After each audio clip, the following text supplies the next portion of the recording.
बाबा Saheb Bhimrao Ambedkar university Lucknow में जो बच्चों के साथ अन्याय हो रहा है, FIR हो रही हैं, जुर्माने लग रहे हैं, डीबार किया जा रहा है, मजबूर किया जा रहा है। और जिस सरकार ने, RSS भाजपा की सरकार ने पूरे विद्यालयों को, यानी कि क्योंकि मैं बार बार कहता हूं शिक्षा सवाल को जन्म देती है, सब पे RSS के लोगों का पहरा बिठा दिया है और हर व्यक्ति इस बात को देख रहा है। लोग मजबूर हैं। मुझे बात भी कहनी पड़ेगी कि सबका जमीर तो नहीं खरीदा जा सका, लेकिन बहुत सारे लोगों ने अपना जमीर जो है गिरवी रख दिया है कि सबके बच्चों को सरकारी स्कूल में पढ़ना चाहिए, चाहे वो प्रधानमंत्री हो या मुख्यमंत्री, सांसद हो या विधायक, मंत्री हो या राज्यपाल। जो सरकारी तनख्वाह ले रहा है, सरकारी सुविधा ले रहा है, सरकारी सुरक्षा ले रहा है, वो नीचे जो सबसे छोटी इकाई है राजनीति की,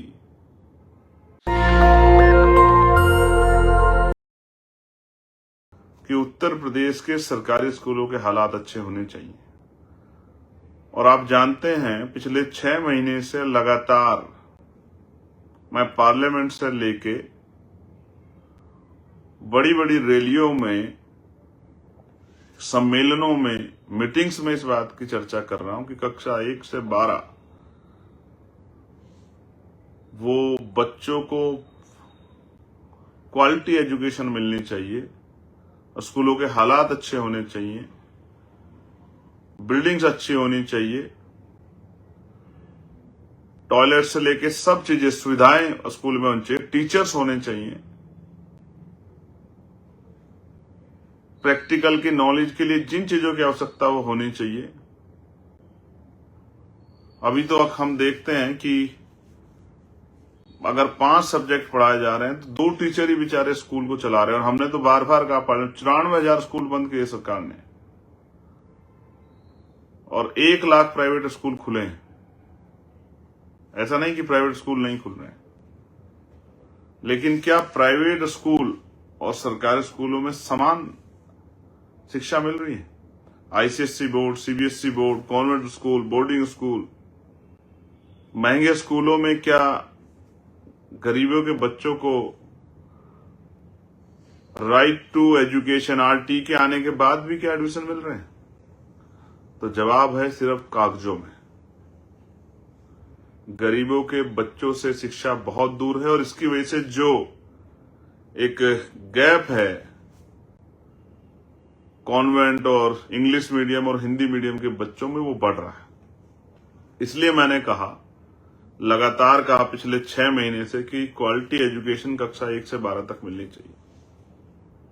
और मैंने तो ये भी कहा कि MBBS हो या टेक्निकल एजुकेशन हो या प्रोफेशनल एजुकेशन हो, भाई पॉलिटेक्निक हो, ITI हो, BTech हो, MTech हो, लॉ हो, MBA हो, MCA हो, होटल मैनेजमेंट हो, BTC हो, BEd हो, PhD हो, तमाम जो एजुकेशन है उस पे देश का सबसे ज्यादा बजट खर्च होना चाहिए, प्रदेशों का सबसे ज्यादा बजट खर्च होना चाहिए और शानदार एजुकेशन मिलनी चाहिए हर बच्चे को, चाहे वो गरीब हो, अमीर हो, किसी जाति का हो, किसी धर्म का।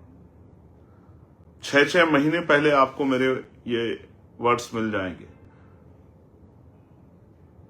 ये होगा, उत्तर प्रदेश के हर एक स्कूल को हम लोग ठीक करेंगे और बेहतर से बेहतर एजुकेशन वहां दिलाने का काम करेंगे। ये मेरा आपसे वादा है, मेरा संकल्प है आजाद समाज पार्टी काशीराम और भीम आर्मी की तरफ से। लेकिन आज जब जिस विषय पर मैं बात कर रहा हूं वो इसको थोड़ा सा और विस्तृत करेगा। मैं ये कह सकता हूं युवा होने के नाते कि इस देश में अगर सबसे ज्यादा कोई पीड़ित है, हालांकि बाकी महिलाएं हों, किसान हों, मजदूर हों, बुजुर्ग हों, कर्मचारी हों, अधिकारी, सब पीड़ित है, लेकिन अगर सबसे ज्यादा किसी के साथ अन्याय हुआ है, सबसे ज्यादा किसी को भ्रम में रख के गुमराह करके धोखा दिया गया है, छला गया है, वो युवा हैं। और एक युवा प्रतिनिधि होने के नाते कल सुबह 10 बजे, फिर से कह रहा हूं, सुबह 10 बजे एक उत्तर प्रदेश के लिए, उत्तराखंड के लिए हम लोग युवा संकल्प पत्र जारी करेंगे। मेरे पास जो फीडबैक आता है वो जमीन से आता है। मैंने आपको बता दिया कि लगभग 34,000 मैसेज मेरे मोबाइल में आए हैं। बहुत सारी वीडियो आई हैं जहां जो बच्चों ने भेजी है कि भैया हम आपसे उम्मीद लगाए बैठे हैं कि आप, ये फोन भी हैंग हो गया कि क्या स्कूल आप ठीक कराओगे, आप क्वालिटी एजुकेशन की बात कर रहे हो। इसमें एससीपी के जरिए जो 4 मेडिकल कॉलेज बने उनकी समस्या को भी हम लोग उठा रहे हैं। बाबा साहब भीमराव अंबेडकर यूनिवर्सिटी लखनऊ में जो बच्चों के साथ अन्याय हो रहा है, एफआईआर हो रही है, जुर्माने लग रहे हैं, डीबार किया जा रहा है, मजबूर किया जा रहा है। और जिस सरकार ने, आरएसएस भाजपा की सरकार ने पूरे विद्यालयों को, यानी कि क्योंकि मैं बार बार कहता हूं शिक्षा सवाल को जन्म देती है, सब पे आरएसएस के लोगों का पहरा बिठा दिया है। और हर व्यक्ति इस बात को देख रहा है, लोग मजबूर हैं। मुझे बात भी कहनी पड़ेगी कि सबका जमीर तो नहीं खरीदा जा सका, लेकिन बहुत सारे लोगों ने अपना जमीर जो है गिरवी रख दिया है।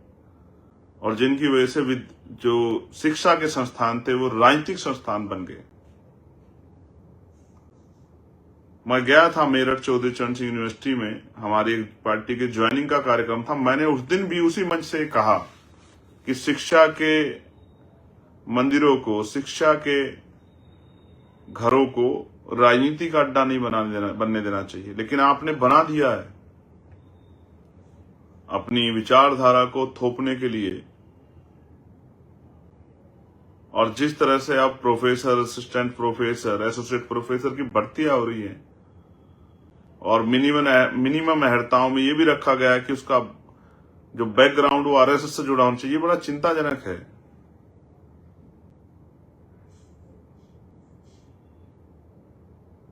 ये बहुत चिंताजनक है देश के लिए। तो कल हम लोग अपना युवा संकल्प पत्र जारी करेंगे कि हम पे क्या प्लान है युवाओं के लिए। देखिए, हम लोग बहुत बड़े बैकग्राउंड से नहीं आए हैं। मेरे व्यक्तिगत रूप से मेरे पिताजी और मेरे दादाजी जो हैं वो राजनीति में बहुत सक्रिय नहीं थे। मेरे पिताजी जो हैं, मतलब मेरे बाप दादा मैं कहूं, या मेरे परिवार के और लोग, मेरे पिताजी जो मेरे मित्र भी रहे बाद में अपने जीवन के अंत समय में, तो वो तो प्राइमरी स्कूल के टीचर थे। उन्होंने तो मुझे शिक्षा की महत्ता को समझाया है। वो तो चाहते थे मैं विदेश पढ़ने जाऊं। लेकिन मेरे दादाजी तो खेत में काम करते थे, और उनके दादाजी या उनके पिताजी क्या करते थे मुझे इस बारे में बहुत जानकारी नहीं। लेकिन मुझे जानकारी है कि राष्ट्रपिता ज्योतिबा फूले, मां सावित्रीबाई फूले, डॉक्टर बाबा साहब अम्बेडकर, ब्रह्मानंद लोधी जी, संत गाडगे जी महाराज, नारायणा गुरु, संत रामबीए प्रजापति, ये तमाम महापुरुष, जिसमें ओम प्रकाश वाल्मीकि जी की कहानी जो आंखों से झरने की तरह आंसुओं को बहनों पे मजबूर करती, ये सब महापुरुष हमारे प्रेरणा स्रोत हैं। और इन्होंने शिक्षा के लिए बहुत काम किया है।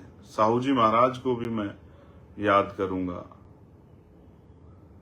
शिक्षा के लिए महामना रामसु वर्मा जी ने भी, उनकी अर्जक संघ की पूरी टीम ने बहुत शानदार काम किया शिक्षा के लिए। इसलिए मैं शिक्षा की महत्ता को समझता हूं। और मैं फिर कह रहा था कि हम पे बहुत उस तरह का बैकग्राउंड नहीं है, लेकिन जो रिसर्च टीम हम लोगों ने बनाई है समाज के पढ़े लिखे लोगों की, बहुजन समाज के लोगों की, और बहुत जल्द जो है हम लोग आजाद समाज पार्टी का जो है वो थिंक टैंक, जिसको हम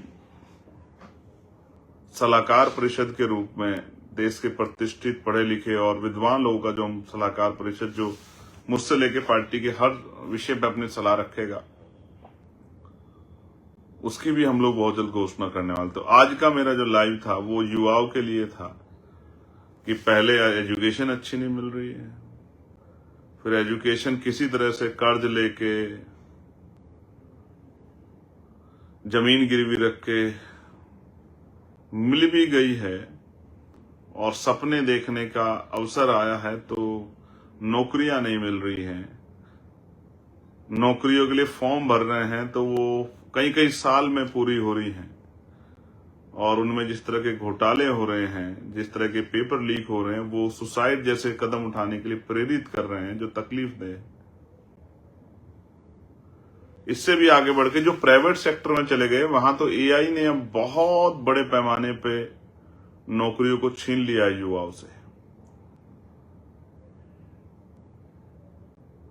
जिन युवाओं को जो नौकरी कर रहे थे, अब उनकी कंपनियां निकाल रही है, लगातार फायर कर रही है, और उन्होंने घर ले लिया ईएमआई पे, गाड़ी ले ली, फोन ले लिया, और कोई सामान ले लिया। और मुझे लगता है कि युवाओं के साथ बहुत बड़ी पीड़ा। मैं सरकार से डिमांड लगातार कर रहा हूं कि उनको सोशल सिक्योरिटी के बारे में सोचना चाहिए कि हम लोग कैसे जो है उन युवाओं को संभालने का काम करेंगे, जिन युवाओं को जो अभी तक रोजगार करके देश की जो है टैक्स पेयर्स बन के देश की सेवा कर रहे थे, वो अब तत्काल जिनको नौकरियों से निकाला जा रहा है, उनके लिए हम पे क्या प्रबंध है।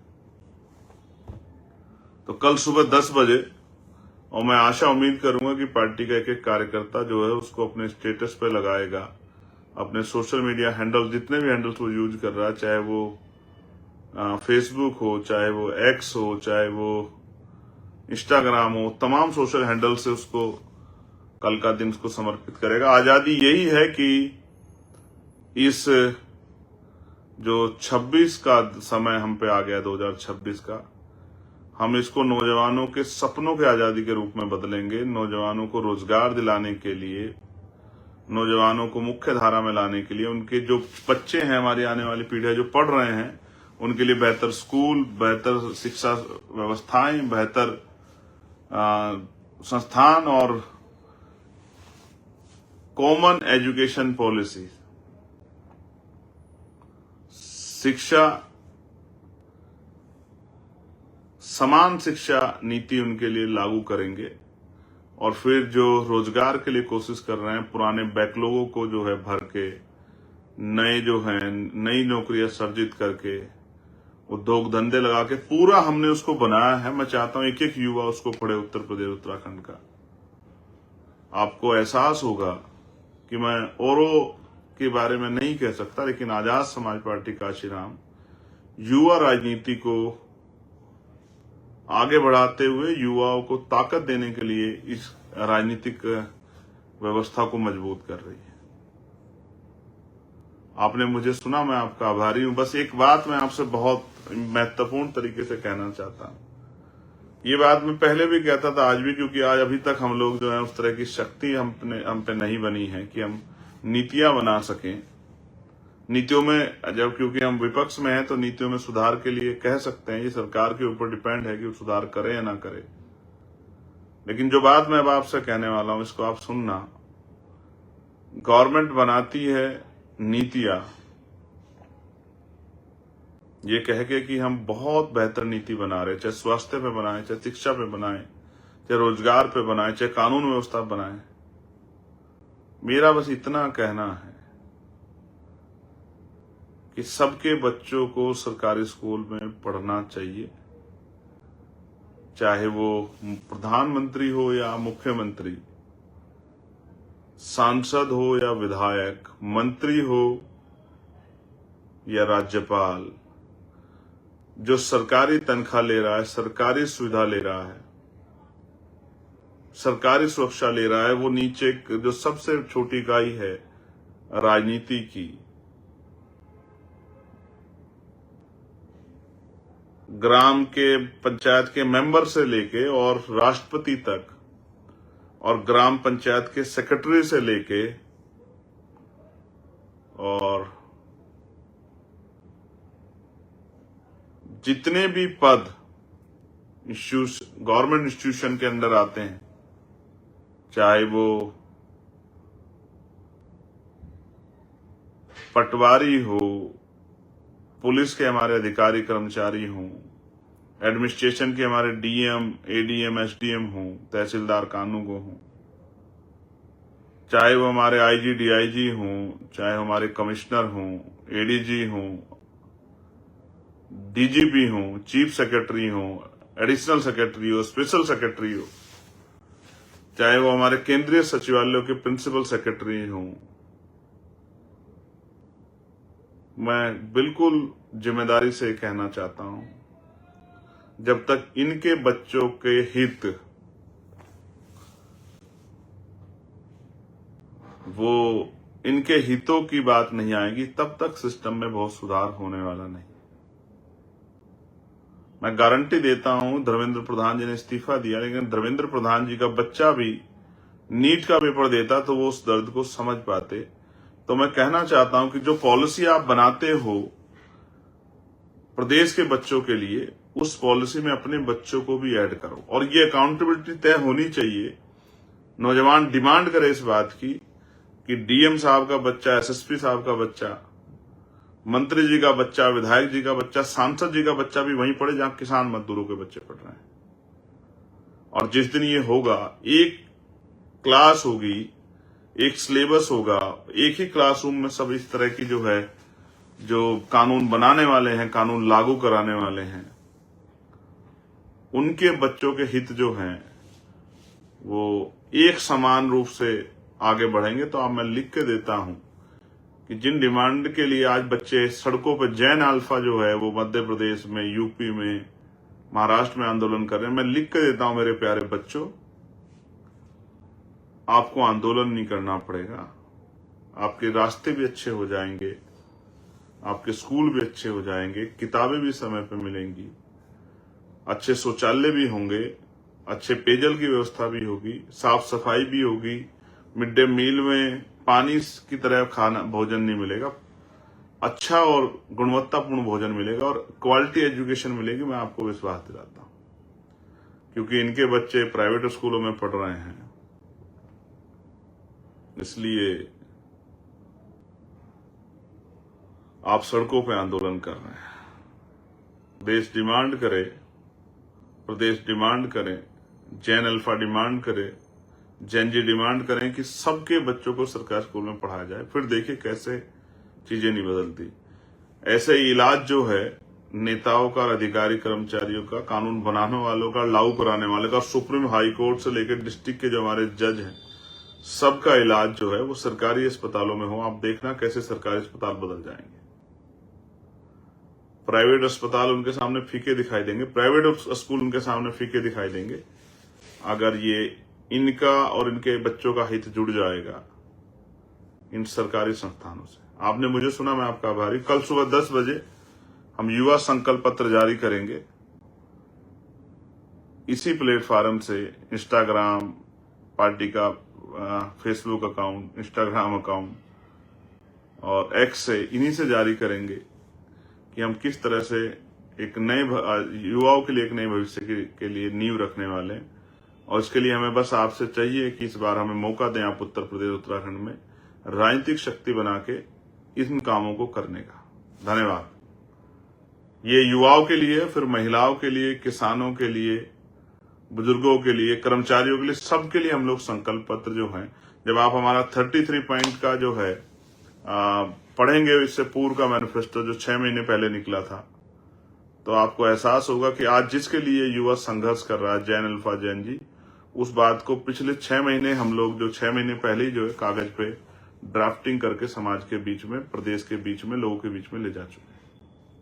नेशनल दस्तक की आपसे गुजारिश है कि अगर इसको बचाना चाहते हैं तो नेशनल दस्तक को सब्सक्राइब करने के लिए रेड कलर के सब्सक्राइब बटन को दबाएं, फिर बेल आइकन की घंटी दबाएं। नेशनल दस्तक को बचाने के लिए बहुत जरूरी है कि हर खबर को शेयर करें, लाइक करें, कमेंट जरूर करें।